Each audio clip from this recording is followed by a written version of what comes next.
Dentistry is not expensive, we make it expensive. दांत का इलाज करवाना महंगा नहीं है, वो हमारी वजह से ही महंगा हो रहा है। इसके बारे में हम बात करेंगे इस वीडियो के अंदर कि वो क्यों लोगों को महंगा लगता है। Welcome back to our channel think dental 1030 and I am your Dr. Narendra. Today we will talk about this situation, this condition कि लोगों को क्यों ऐसा लगता है कि दांत का इलाज महंगा होता है। देखिए, दांत का इलाज महंगा नहीं होता है, वो अपने ही किसी वजह से अपन उसको महंगा बना लेते हैं। अब वो कैसे बना लेते हैं उसके बारे में हम इस वीडियो में बात करते हैं। फर्स्ट थिंग इज कि आप ओरल हेल्थ चेकअप को कभी भी महत्व नहीं देते हैं। जैसे कि आप फुल बॉडी चेकअप करवाते हैं साल में एक बार, ऐसे आपको dental checkup, oral health checkup भी करवाना चाहिए, बट वो हम लोग नहीं करवा रहे हैं। देखिए, उससे होता क्या है, जैसे आप फुल बॉडी चेकअप कराते हैं, आपको पता लगता है कि बॉडी में किस चीज़ की कमी है, क्या नहीं है, क्या होना चाहिए, कैसे उसका ट्रीटमेंट लें, ये वो सब आपको पता लगता है। सिमिलर आप जब ओरल हेल्थ चेकअप भी कराएंगे साल में एक बार या फिर 6 महीने में एक बार, तो आपको पता लगता है कि दांतों में क्या कंडीशन बन रही है, कुछ ऐसा ट्रीटमेंट है जिसकी जरूरत है।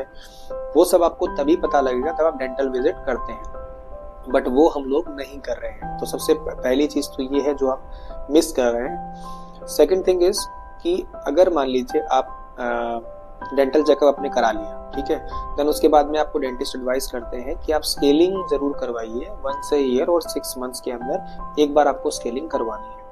बट वो भी हम लोग मिस कर देते हैं। हमको लगता है कि ठीक है, कोई बात नहीं, चल रहा है, काम चल रहा है, बट ऐसा नहीं है। बिकॉज स्केलिंग सबसे पहला प्रोसीजर है, सबसे नॉर्मल प्रोसीजर है, जिससे आपके दांतों की बहुत सारी बीमारियां हैं जो आगे बढ़ने से पहले ही रुक जाती है। वो कैसे रुक जाती है?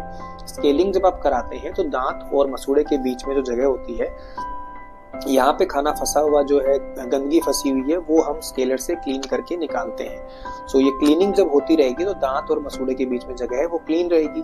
दो दांतों के बीच का जो सरफेस है वो आपका स्केलिंग से बिल्कुल क्लीन रहता है, ठीक है। तो ये आपको क्लीनिंग करवाने के फायदे हैं, जिससे आपको आगे जाके कोई प्रॉब्लम नहीं आती है। सेकेंड थिंग, अगर मान लीजिए आपने डेंटल चेकअप करवाया, देन डेंटिस्ट आपको कहते हैं कि आपके किसी की दांत के अंदर एक माइनर कीड़ा लगा हुआ है या कैविटी बननी स्टार्ट हो गई है, तो डेंटिस्ट आपको एडवाइस करते हैं कि आप इसका जो है ट्रीटमेंट करवा लीजिए। ओके, हम बात कर रहे थे कि अगर आप डेंटल चेकअप करवाते हैं एंड कैविटी आपको कहीं पे मिलती है, डेंटिस्ट कहते हैं कैविटी हो रखी है, तो उस टाइम में भी आपको एडवाइजेबल डेंटिस्ट की तरफ से होता है कि आप इसके अंदर फिलिंग करवा लीजिए।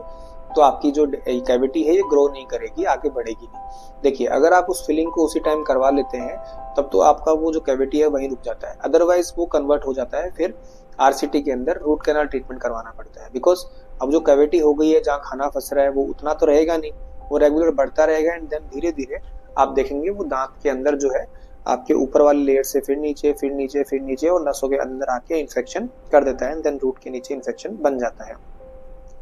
तो अब जितने ही मैंने प्रोसीजर आपको अब तक बताए, स्केलिंग, फिलिंग, ठीक है, ये सब जो है आपके 1000-1500, ठीक है, 2000 के अंदर अंदर का ट्रीटमेंट है जो आपका हो जाता है। इससे आपका कितना बेनिफिट है, आगे जाए कभी कोई दिक्कत आपको नहीं आती है दांत के अंदर। लेकिन हम लोग क्या करते हैं, इस स्टेप पे भी ट्रीटमेंट नहीं लेते हैं। नेक्स्ट स्टेप अब आ गया हमारे पास में आरसीटी का, रूट कैनाल ट्रीटमेंट करवाना है, ठीक। रूट कैनाल ट्रीटमेंट जो है ये आपका अराउंड कॉस्ट करता है आपको 8000, 10000, 5000, डिपेंड करता है, वेरी करता है ना, लोकेशन पे वेरी करेगा कहाँ पे कितना ट्रीटमेंट चार्जेस वो लोग ले रहे हैं। लेकिन कि आपके चार्जेस आप देखेंगे 2000 से अब 5000, 8000, 10000 में बढ़ गया है। अकॉर्डिंग टू चार्जेस भी अलग अलग होते हैं, जो कैपिंग आप ऊपर लगवाते हैं दांत के ऊपर, उसके अकॉर्डिंग भी आपके चार्जेस चेंज होते हैं।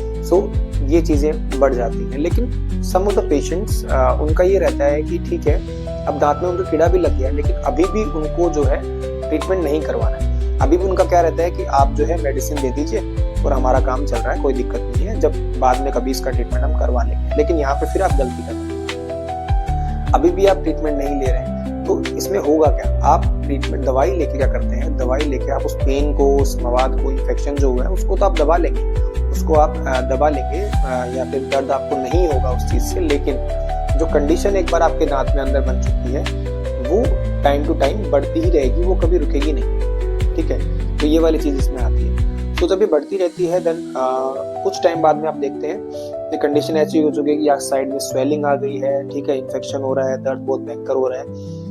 तो तब आप डेंटिस्ट के पास जाएंगे, तो उस टाइम पे हो सकता है हमारे पास वो कंडीशन नहीं है कि दांत को बचाया जा सके, then we have to go with the extraction. दांत को निकालने वाली कंडीशन यहाँ पे बन जाती है। तो दांत के निकालने वाली कंडीशन अब बन गई है, दांत को निकालना ही पड़ रहा है, दांत को निकालना पड़ेगा, अदर कोई ऑप्शन हमारे पास में नहीं है। सो दांत निकालने के बाद में भी ऐसा नहीं है कि वो स्पेस आपका बन गया है उसको खाली ही छोड़ना है, ऐसा नहीं। दांत निकालने के बाद में जो स्पेस बनता है उसको भी हम फिल करने के लिए पेशेंट को एडवाइस करते हैं कि आप यहाँ पे या तो ब्रिज लगवा लीजिए, जिसमें हम आगे पीछे वाले दांत का सपोर्ट लेकर के, जैसे मान लीजिए अगर ये वाला टूथ हमने निकाला है तो इस दांत का और इस दांत का सपोर्ट लेकर के हम जो है यहाँ पे इन दोनों दांत के सपोर्ट से एक ब्रिज बना देते हैं।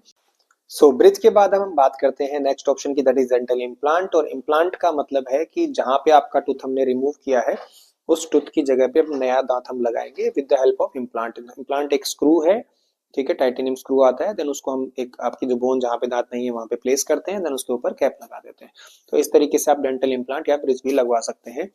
लेकिन अब आप देखेंगे कि इनिशियली जो हमने फिलिंग और स्केलिंग से देखा था कि चार्जेस कैसे बढ़ गए थे आरसीटी में आते आते, देन अब आप देखिए आरसीटी से दांत निकलवाने के बाद जो आप डेंटल इम्प्लांट या फिर आप ब्रिज करवाते हैं उसमें आपकी कॉस्टिंग जो है अराउंड 20,000 टू 30,000, 35, 40,000 के समथिंग आपकी कॉस्टिंग चले जाती है for a single tooth.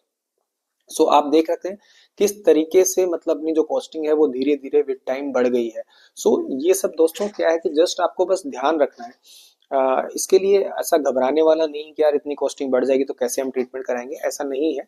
Just आप ये ध्यान रखिए कि एक तो एवरी 6 मंथ्स में डेंटल विजिट आपको करना ही करना है, डेंटल विजिट आप करवाइए। सेकंड थिंग, अगर डेंटिस्ट आपको कोई ट्रीटमेंट एडवाइस कर रहे हैं then you should go with that treatment, आपको वो इलाज लेना ही लेना है, अदरवाइज आपके ट्रीटमेंट्स आगे जैसे आप बढ़ते रहेंगे वैसे वैसे ट्रीटमेंट्स आपके बढ़ते रहेंगे और चार्जेस भी बढ़ते रहेंगे। So dentistry is not expensive, we make it expensive. Thank you so much. And आगे चैनल में हम बात करेंगे नेक्स्ट वीडियोस के अंदर की जो जो हमने आपको ट्रीटमेंट ऑप्शंस बताए हैं वो किस किस तरीके से होते हैं, कैसे होते हैं। तो thank you so much, bye bye.